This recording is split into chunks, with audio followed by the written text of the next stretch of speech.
Hello everyone, I am Dr. Siddhartha Palli, consultant plastic, cosmetic and reconstructive surgeon, consultant in Care Hospitals, Vizag. Plastic surgery అంటే ఏంటో సింపుల్గా చెప్పాలంటే ప్లాస్టికోస్ అనేది Greek word అండి. ఆ ప్లాస్టికోస్ meaning to mould, దేన్నైనా మలచడాన్ని, ఒకదాన్ని ఇంకో రకంగా మలవడాన్ని మనం ప్లాస్టికోస్ అనేవాళ్ళు గ్రీక్లో. సో అక్కడి నుంచి వచ్చిన శబ్దం ఇది. సో మనం ట్రూ మీనింగ్ తీసుకోవాలి, సింపుల్ మన వాడుకలో మీనింగ్ తీసుకోవాలంటే to mould any part of the body into something else comes under plastic surgery.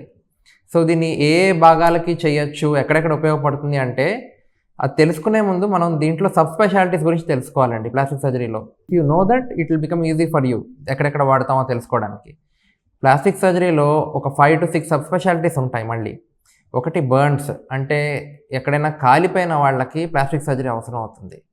Then onco reconstruction, cancer గడ్డలు అవి తొలగించిన తర్వాత ఆ డిఫెక్ట్ని ఫిల్ చేయడానికి ఒక ప్లాస్టిక్ సర్జన్ అనేవాడు అవసరం అవుతాడు.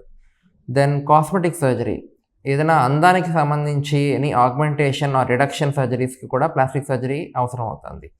దెన్ కాంప్లెక్స్ ట్రామా, ఏదైనా సివియర్ ఇంజరీస్, రోడ్ ట్రాఫిక్ యాక్సిడెంట్స్లో వాటిల్లో కంప్లీట్గా వేలాడబడిపోయి కాళ్ళు చేతులు జనం మన దగ్గరికి వచ్చినప్పుడు ఇలాంటి విషయాల్లో కూడా ప్లాస్టిక్ సర్జరీ అవసరం అవుతుంది.